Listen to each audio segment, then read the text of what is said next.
Bueno, ahora continuando con la parte de leucocitos referente al tema de fisiología sanguínea, vamos a hablar porque es muy importante. Tenemos que continuar con todos los linajes, ¿no? Hasta llegar a trombocitos o plaquetas.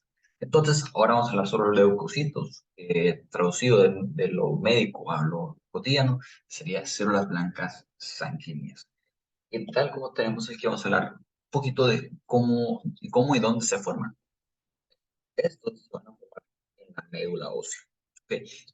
O sea, como literalmente cómo se formaban los eritrocitos, como mencionamos en la clase pasada, de esta manera. Igual mediante la célula precursora hematopoyética pluripotencial. Todo por medio de esta célula, la cual nos va a generar, como dijimos en la clase pasada, dos linajes, ¿no?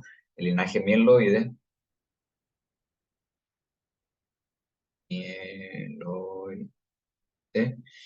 y linfoide.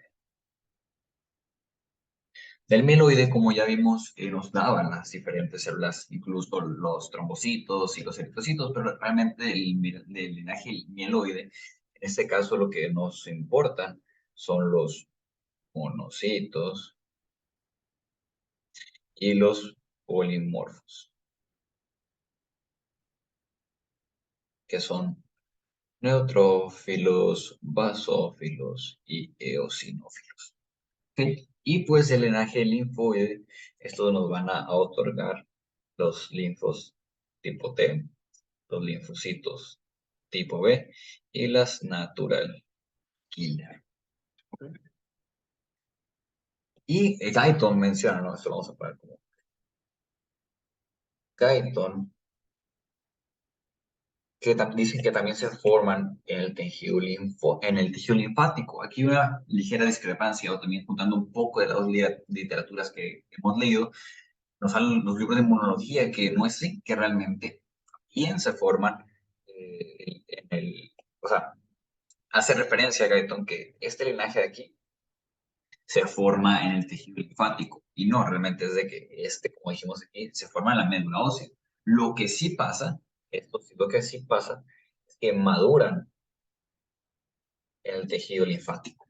¿Ok? Entonces los linfocitos T y las natural killers salen a la sangre y no se encuentran maduros. Entonces llegan al tejido linfático y maduran. Pero bueno, de todo esto lo vamos a ver más adelante en el capítulo cuando hablamos de este tipo de células, pero pues que quede un poquito específico.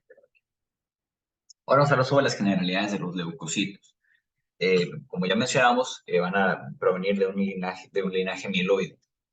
Y estos se van a formar como polimorfonucleares. Y dentro de este grupo de polimorfonucleares tenemos los neutrófilos, eosinófilos y basófilos. ¿Ok? Y algo muy importante, como tenemos aquí, esto es la cantidad de leucocitos en sangre. ¿Ok? Esto que tenemos aquí. Y nos da dos datos muy importantes. Primero, es que tenemos la mayor cantidad de leucocitos en sangre son neutrófilos. Y los segundos son los linfocitos, ya sean tipo T o tipo B. Y de ahí en adelante tenemos los monocitos. Ya por último los eosinófilos y basófilos. Si nos vamos a dar cuenta, aquí no hay macrófagos. ¿Ok? Aquí no hay macrófagos, porque más adelante vamos a ver que los macrófagos son tisulares. En cambio, sus antecesores, que son los monocitos, que se ponen en sangre, son los que vamos a encontrar en tejido sanguíneo. Por eso, si ustedes les preguntan, no, ¿cuánta es la cantidad de macrófagos en sangre? No, los macrófagos se encuentran en los tejidos, etcétera.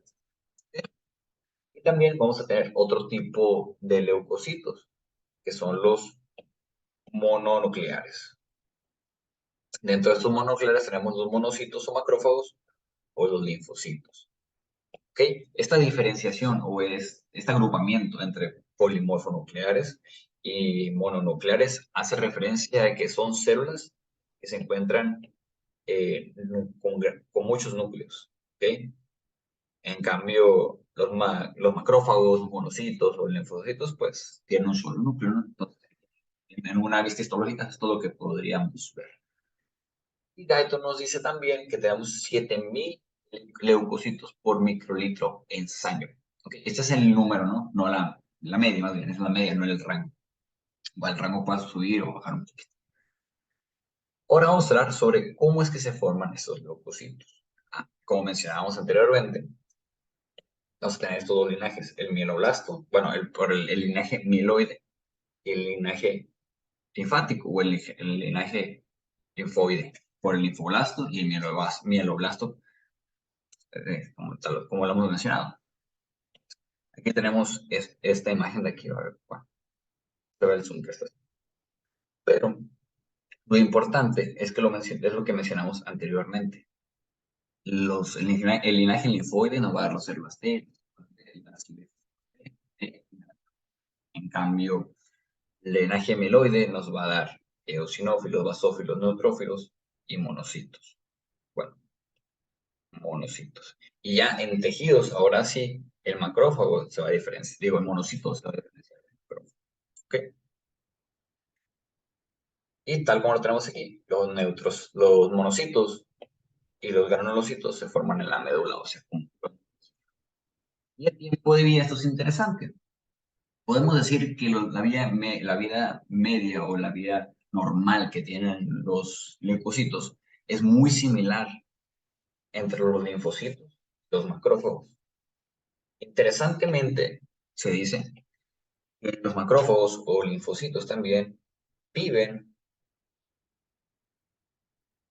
hasta que pueden vivir toda su vida, o sea, que una vida muy, muy, muy larga. Pueden vivir hasta que exista un proceso inflamatorio. O sea que en tejido pueden estar muchos meses, muchas semanas hasta que exista un proceso inflamatorio muy, muy grande como para que no puedan reciclarse. Solo los macrófagos tienen esa capacidad, por así decirlo, de reciclarse. En cambio, los neutrófilos tienen una vida muy corta y realmente son, por así decirlo, desechables. Incluso no tienen una vida muy larga en circulación ni en procesos inflamatorios y no tienen esta capacidad de reciclaje que tienen los macrófagos. ¿Ok? Ahora vamos a hablar sobre una de las herramientas más importantes y que nos competen en esta clase sobre la inmunidad o esa parte esta capacidad que tienen ciertos leucocitos, ¿ok? Es la fagocitosis. Existen otra medida de cómo los leucocitos medían esta defensa en el cuerpo que es mediante inmunoglobulinas, pero pues en esta clase no va a llevar, no vamos a ver los fagocitosis. Las células fagocitarias por excelencia en el cuerpo son los neutrófilos y macrófagos. ¿Ok? Eso es muy importante porque, oye, Ángel, me está diciendo que tenemos otras células. Sí, pero realmente los que son más importantes son estos dos. No es que no los tengan, no es que no tengan esta capacidad, sino que realmente no es una capacidad tan buena de fagocitar. ¿Cómo es que, a pesar de que fagocitan, cómo es que destruyen todo esto? Vamos a ver el proceso de cómo se forma la fagocitosis. Lo que pasa es que vamos a tener estas moléculas que van a ser patrones de reconocimiento, ¿no? Que el cuerpo va a decir, esto no me suena, esto no son moléculas que deben de existir normalmente en mi cuerpo. O incluso también mencionan que pueden ser por superficies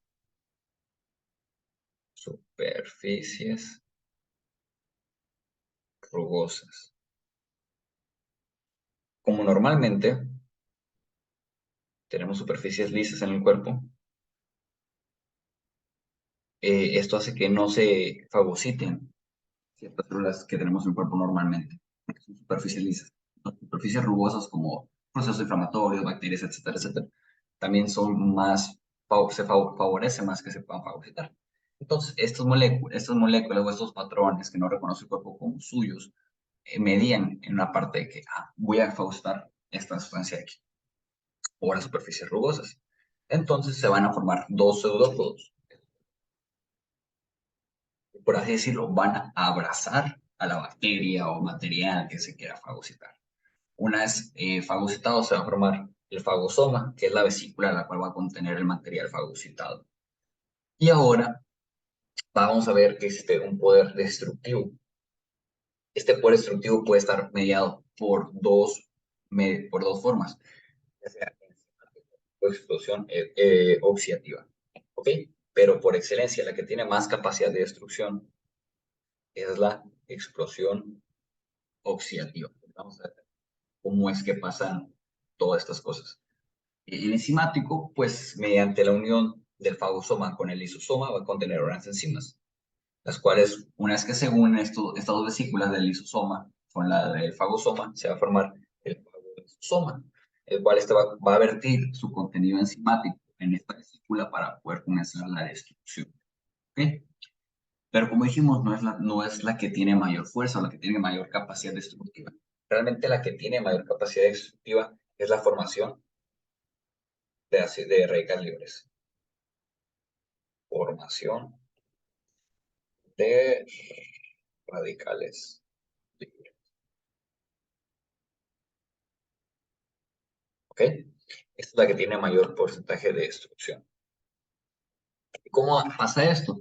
Mediante muchas enzimas, las cuales van a formar óxido nítrico, superóxido, hipoclorato, hidroxilos, que estos son radicales libres muy potentes, los cuales tienen capacidades destructivas. ¿Okay? Entonces van a empezar a destruir el material que venga dentro de esta vesícula. Mediante mediante este proceso, ¿no?, de radicales libres, o el otro que mencionamos, que es el proceso enzimático. Y ahora aquí viene una duda. ¿Qué es la opsonización? No sé si alguno de ustedes lo haya leído, lo haya escuchado en algún momento, pero la opsonización no es lo mismo que fagocitosis. Podemos decir, toda opsonización es una fagocitosis, pero no que toda fagocitosis sea una opsonización. ¿Por qué digo esto? Lo que pasa con la opsonización es que en la fagocitosis el material va a comerlo porque no lo reconoce directamente de que esto no es mío, esto no es mi cuerpo, esto puede generarnos un problema, es un bicho. Tú gustas. En cambio, la opsonización es muy diferente. Digamos que vamos a poner un ejemplo. Yo le digo al macrófago, ven, cómeme, traigo esta manzana. Eso es opsonización.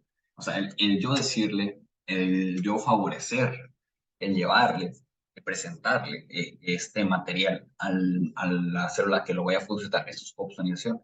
O en otras palabras, ya un poquito más médicas, es como ese marcaje que va a hacer la célula o proteína, etcétera, etcétera, etcétera, etcétera, para decirle a la célula fagocítica, ven, cómeme. Entonces, por así decirlo, la opsonización intermediario, lleva intermediario. Intermediario. Y la fagocitosis es directa. ¿Ok? En cambio, la obsenación ocupa un intermediario que favorezca que se coma, por así decirlo, que se fagocite este material. Ahora vamos a hablar un poquito sobre la inflamación aguda. Esto es un tema muy, muy interesante. Para empezar, vamos a ver un poquito de definiciones. Que cuando se produce una lesión tisular, ojo, una lesión tisular, por lo que ustedes gusten, por lo que ustedes quieran, esto puede ser por bacterias, traumatismos, sustancias químicas, calor o cualquier otro fenómeno. Que cualquier cosa que a nosotros nos produzca una lesión tisular puede llevarnos a un proceso inflamatorio. ¿Okay? Entonces, los tejidos lesionados liberan múltiples sustancias que dan lugar a cambios secundarios espectaculares, dice el libro, en los tejidos vecinos no lesionados. Entonces, podemos decir que como a cualquier agresión o cualquier lesión tisular que se genere, nos va a generar una inflamación aguda, podemos decir que esta inflamación aguda es general. Es general. Y no va a cambiar. Va a ser un mecanismo o un proceso que va a llevar ciertas secuencias que, independientes de cuál genera la lesión, van a ser los mismos.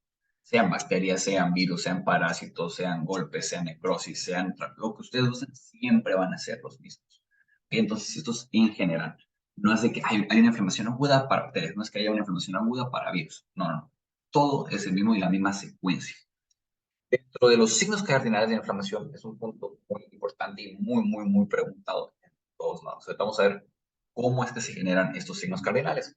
Pero primero que nada vamos a hablar cuáles son. Primero tenemos el rubor, o también lo podemos conocer como enrojecimiento. Dolor, pues todos conocemos que es el dolor. El calor, calor de toda la vida. Y tumefacción o edema.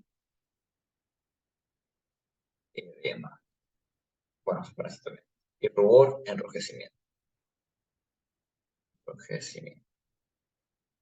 Y pérdida de la función. Este quinto signo cardinal, antes no lo abarcaba, no este grupo. Ahora ya se agrupa en la pérdida de la función también como un signo cardinal de la inflamación. ¿Okay? Entonces, por ejemplo, nos vamos a poner un ejemplo. Tenemos una inflamación aguda en el hígado. Va a haber una inflamación aguda no sea tan grande que va a perder la función en el hígado, entonces por eso se le conoce como otro signo cardinal. Y vamos a ver que dentro de la inflamación aguda van a existir varios procesos. Vamos a ir desmenuzando cada uno de estos. Okay. Primero que nada, ocupamos un estímulo. Este estímulo va a ser cualquier, que hemos mencionado anteriormente, cualquier cosa que nos genere una agresión o lesión tisular. ¿Ok? Ya pueden ser microbios o tejido necrótico traumático, lo cual va a ser sensibilizado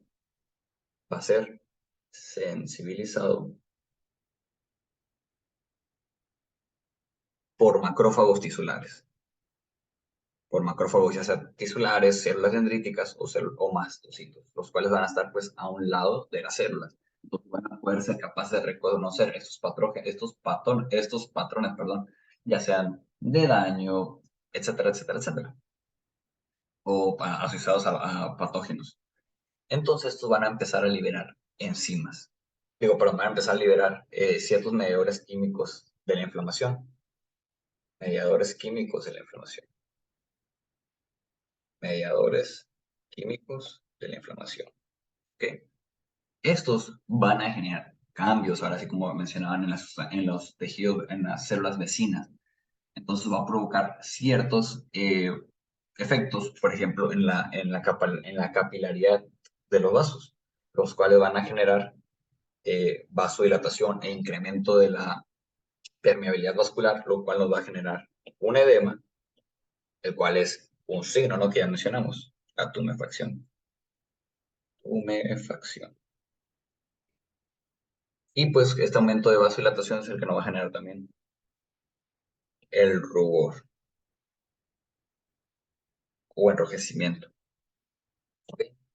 Y esto también nos va a generar que van a generar que se recluten ciertas células, ciertos leucocitos, tanto monocitos como macrófagos, para que ahora sí se puedan eliminar esos tejidos que están provocando la inflamación, ¿ok?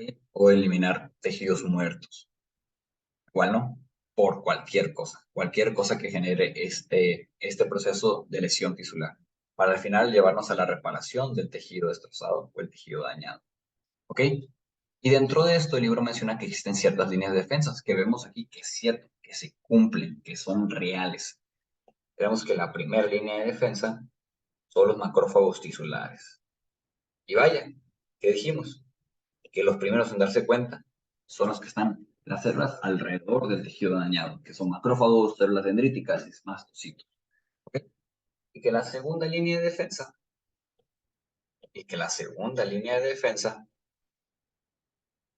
es la migración celular. Y tal como dijimos, o la migración de neutrófilos.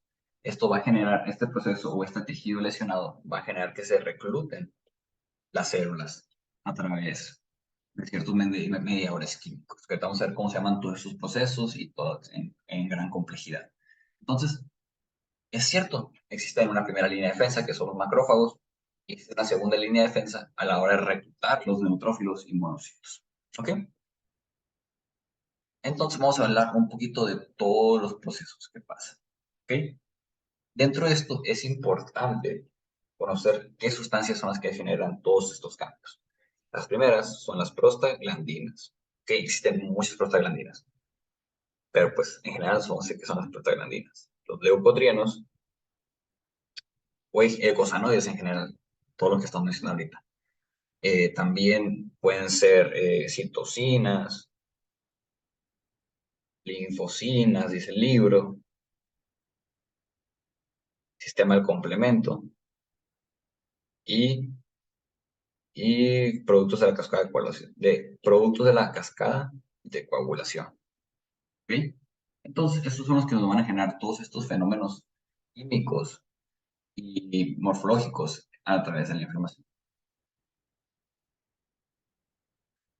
Vamos a explicar estas imágenes. ¿Ok? Nosotros vamos a decir que vamos a tener un vaso sanguíneo. ¿Ok? En este vaso sanguíneo, lo que pasa normalmente es que las células, bueno, aquí no están tan, las células viajan por el centro del vaso, ¿ok? Viajan por el centro del vaso. Centro del vaso. Sanguíneo, ¿no? Entonces, uno de los primeros efectos que van a tener estos medidores de la inflamación en las células, en los vasos sanguíneos, es que nos va a provocar un punto que no está aquí, que es la marginación. Marginación. Que es literalmente lo que tenemos aquí, pero pues que no se ve plasmado en esta imagen, que es el escape o el movimiento de las células sanguíneas del centro a la periferia del vaso. ¿Sí? Van a irse desde el centro hacia la periferia, provocada por esta vasodilatación. ¿Okay? Una vez que pasa esto, vamos a tener el rodamiento. ¿Okay? ¿Por qué?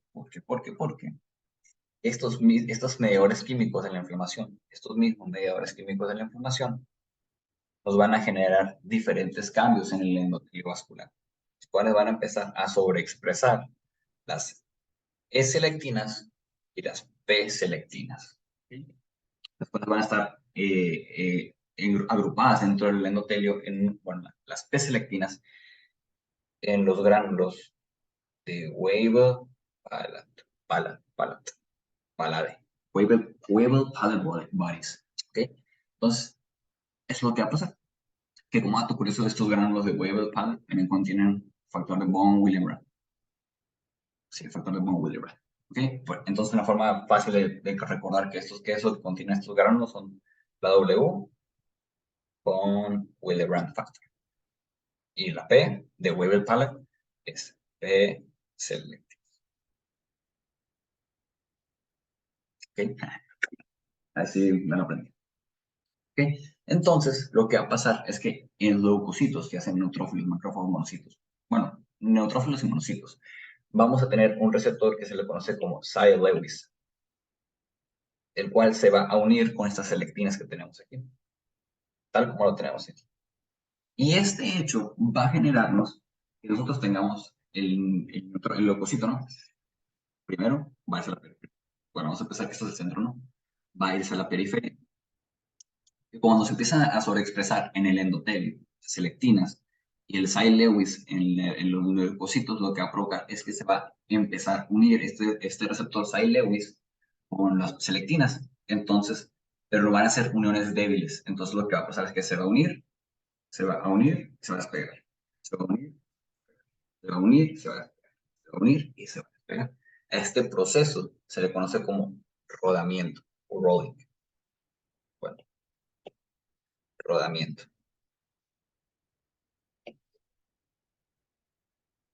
Rodamiento. ¿Ok?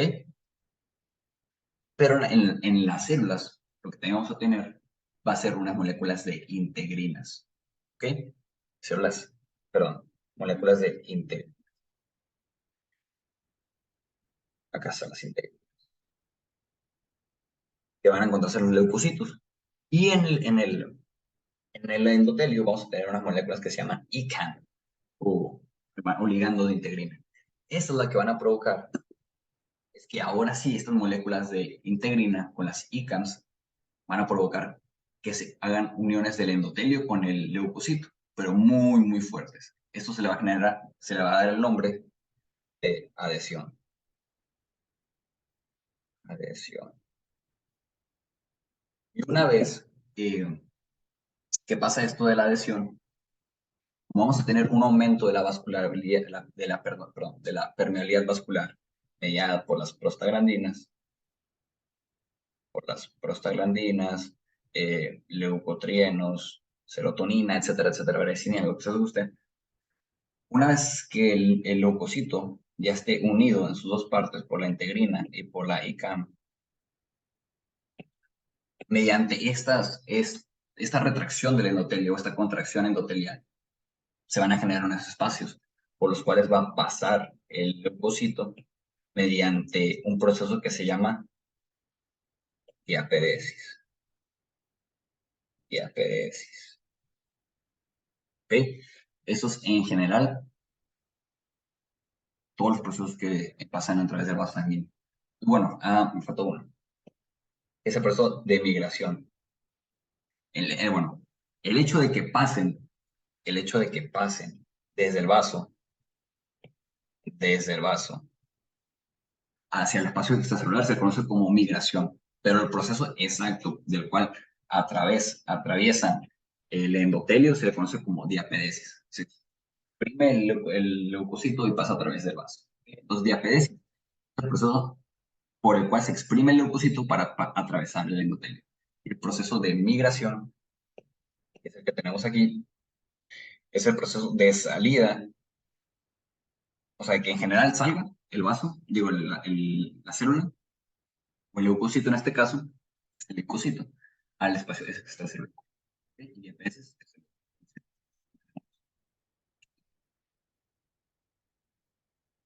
entonces, ahora vamos a hablar sobre la cuarta línea de defensa, porque la que tenemos aquí ya las mencioné. Bueno, no la he mencionado. Es la tercera línea de defensa, que van a ser los monocitos que tenemos en sangre pasen hacia el espacio o hacia la legión, al lugar donde tenemos esta inflamación, para que ahora sí estos progresen y se transformen en macrófagos activados. ¿Ok? Vamos a ver un poquito más cómo es que pasa esto. Y la cuarta línea de defensa es la replicación de granulocitos y monocitos. ¿Ok? ¿Cómo lo van a lograr? Lo van a mediar por ciertos mediadores químicos de la inflamación o citocina. En general son estos principales: el factor necrosis tumoral, alfa, interleucina 1, el, ah, el factor estimulante de colonias de granulocitos y monocitos, y factor estimulante de colonias de granulocitos y de monocitos. Y en general todos estos van a viajar hacia la médula ósea para empezar a activar y empezar que se produzcan más linajes linfoides y mieloides, ¿ok? Para que haya más macrófagos, neutrófilos y en general células que generan inflamación, ¿ok? Pero aquí viene una duda: ¿cómo es que saben las células cómo ir? Bueno, no cómo ir, ¿a dónde ir? O sea, ¿dónde es específicamente el sitio donde existe esta inflamación? Y es que esto pasa ya que hay muchas sustancias químicas diferentes en los tejidos que hacen que los neutrófilos y los macrófagos se muevan hacia la fuente de las sustancias químicas. Este proceso de aquí, o a esto que acabo de mencionar, se le conoce como quimiotaxis. En otras palabras, un poquito más digerible, es que vamos a decir, ¿no? Que tenemos, por así decirlo, vamos a poner el ejemplo de comida, de las migajas con las palomas. Vamos a decir que nosotros tiramos semillas, migajas, y esas serían las sustancias las cuales van a llamar a las palomas para que vengan. Que aquí está el problema, por así decirlo. Es la quimiotaxis, el hecho de que nosotros tengamos sustancias que alerten a las células que tienen que ir hacia ese lado, que se sientan atraídas hacia esa sustancia. Y dentro de estas, pues, existen, pues, varias que tenemos proteínas de complemento, como C5, interleucina 8, bueno, está mal escrito, interleucina 8. Y otras sustancias, pero esas son las principales. Eso se lo dejo como dato ahí. Y algo que va a pasar dentro del proceso inflamatorio es que va a existir un punto que se llama la pus, que todos hemos visto o escuchado. Pero ¿de qué se compone esta pus? Esta pus se forma gracias al tejido necrótico, neutrófilos muertos, macrófagos muertos y líquido tisular. Pero esta pus, a través del tiempo, se va a ir limpiando gracias al drenaje linfático. Este drenaje linfático va a empezar a drenar todo este material y va a ir disminuyendo este proceso que tenemos. ¿Ok? Entonces, ¿cómo es que pasa? ¿Cómo es que se limpia? ¿Cómo es que desaparece un pus? La pus normalmente. Ahora vamos a hablar directamente sobre eh, las células leucocitarias. Vamos a hablar primero sobre los macrófagos. Realmente no quise poner neutrófilos porque siento yo que son muy similares, pero vamos a hablar de puntos específicos. Dentro de los macrófagos va a existir un sistema que se le conoce como monocito macrofágico o monocito macrófago. Y este sistema, a resumidas cuentas, es esto aquí. Hace referencia a todos los monocitos o monocitos o macrófagos en el cuerpo. ¿Ok? Existe otro sistema. En teoría pudiéramos decir que son sinónimos. Bueno, así decir.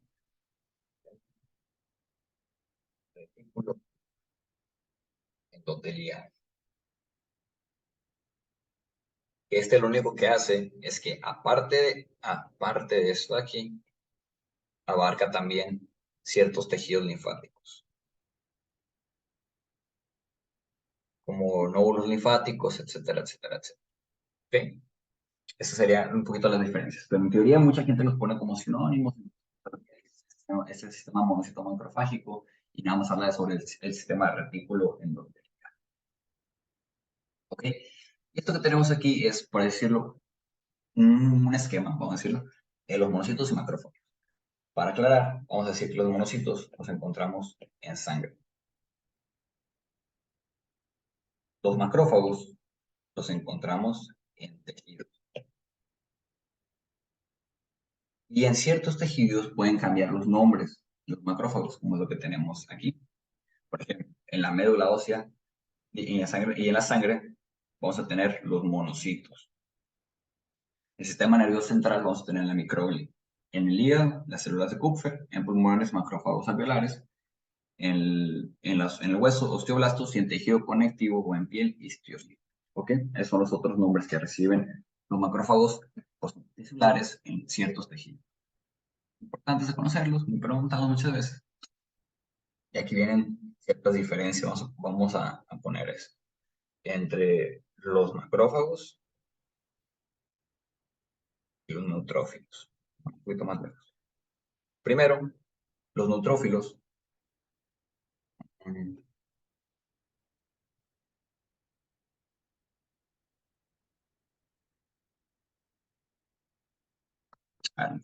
Está algo tapando, no sé si se tapa el video, pero bueno, vamos a leer muy por si las dudas. El macrófago y los neutrófilos van a tener diferencias. Por ejemplo, estos son más grandes. Los macrófagos van a ser más grandes y por tanto van a poder fagocitar moléculas mucho más grandes.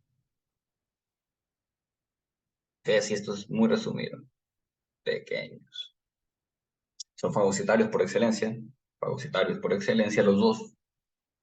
Estos se pueden reciclar, estos no se reciclan.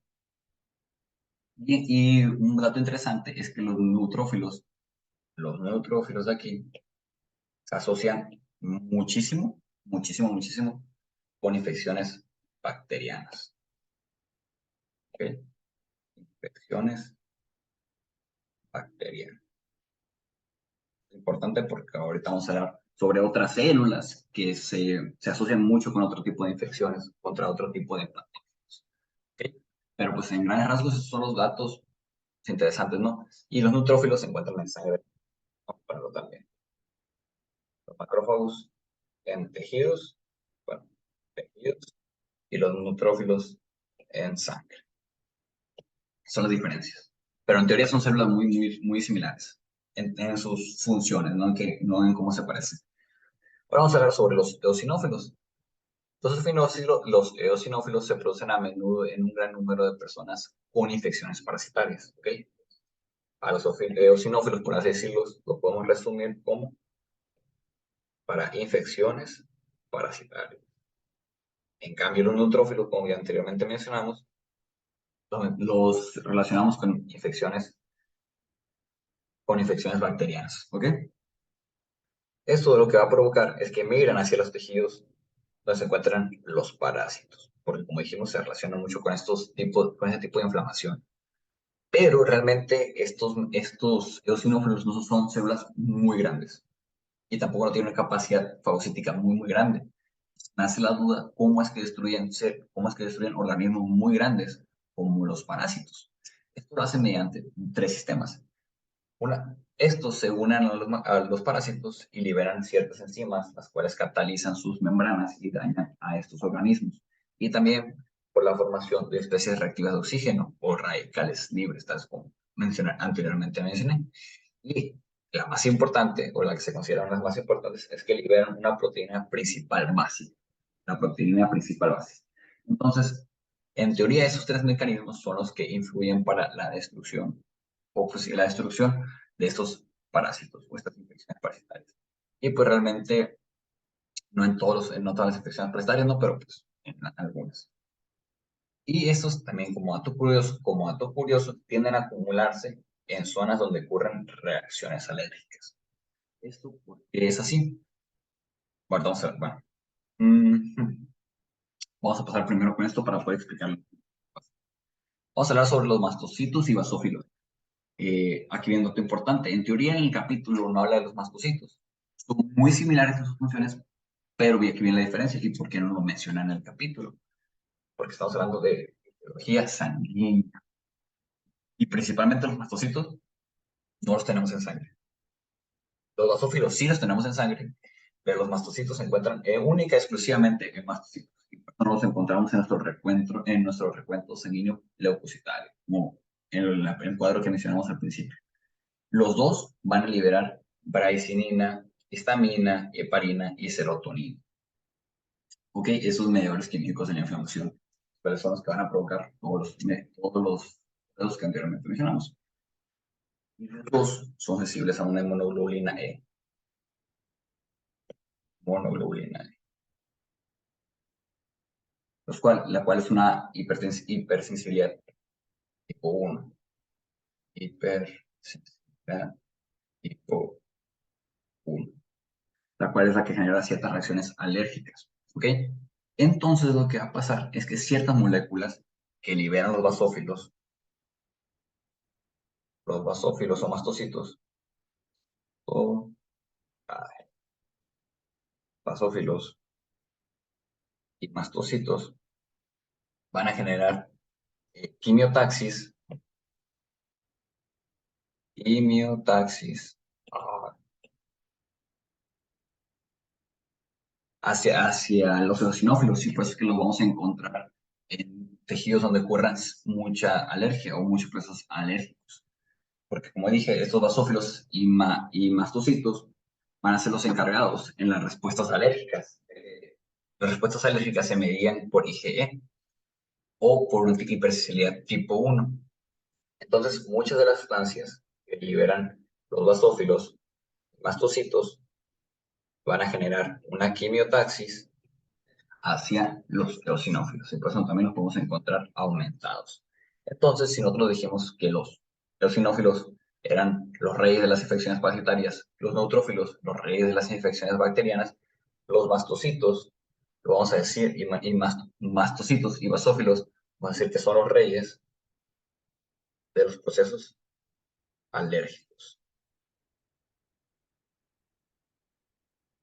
ya que en su membrana van a contener este receptor para la inmunoglobulina E, cuál es la que medía inflamatorios. ¿Ok? Y por nuestra parte sería todo, y realmente acabamos este capítulo, es la parte más corta, ¿no? Realmente hay que, a manera de resumen, sí me gustaría que quedara esto, es que todo comienza en el caso de la inflamación, vamos a resumir un poquito la inflamación, todo comienza por esta lesión tisular, sea cual sea, la cual va a generar daños y va a generar estas sustancias que de daño las capten los macrófagos o las otras células tisulares. Estas van a liberar ciertos mediadores químicos de la inflamación, tales como aminas o citocina, las cuales pueden ser prostaglandinas, bradicininas, serotonina y leucotrienos. ¿Okay? Estas van a provocar una vasodilatación, una contracción del endotelio vascular, lo cual va a permitir que los leucocitos viajen hacia la periferia, desde el centro hacia la periferia, y empiecen a rodar. Una vez que comienza este rodamiento, comienza la adhesión. Se unen muy fuertemente y provoca la marginación o el viaje por medio de diapedesis hacia el tejido extracelular. ¿Ok? Una vez que pasa esto, una vez dicho esto, estos mediadores químicos de la inflamación, tales como los que hemos mencionado, prostaglandinas, leucotrienos, radicinina, serotonina, etcétera, van a provocar este aumento de la permeabilidad vascular. ¿Okay? Esto lo que nos va a generar va a ser el edema, porque el líquido va a empezar a filtrarse desde el espacio intravascular hacia el espacio extravascular. ¿Okay? Esta vasodilatación generada igual, ¿no? Por estos mediadores, aumento de la vasodilatación, nos va a aumentar la sangre en la zona inflamada. Este aumento de la sangre lo que nos va a generar va a ser el calor. Calor. ¿Okay? Edema o tumefacción o calor. Estos mediadores químicos de la inflamación pueden sensibilizar a ciertas neuronas, a ciertas prolongaciones, axones o prolongaciones dendríticas para aumentar el dolor, especialmente ciertos mediadores como la bradicininina o la prostaglandina E2, dolor, porque va a existir una mayor sensibilidad al dolor. Ok, ahí llevamos 3, rubor, dolor, calor y tumefacción. Sí, está bien. Y la pérdida de la función es como lo mencionamos anteriormente, que el proceso inflamatorio puede dañar al tejido, ¿no? Y provocar esta pérdida de su función. Creo que me faltó. Bueno, aquí mencionando, ¿no? Este efecto de mayor vascularidad, aumento de permeabilidad y aumento de la vasodilatación va a generar que exista mucha mayor sangre, como tenemos aquí. Esta mayor cantidad de sangre también lo que nos va a generar es que se produzca el rubor. ¿Ok? El rubor, por medio de que mayor contenido sanguíneo en esa zona, va a generar que se enrojezca tejido. Entonces, de manera de resumen, tenemos cómo es que se producen todos los procesos de los signos cardinales en la inflamación.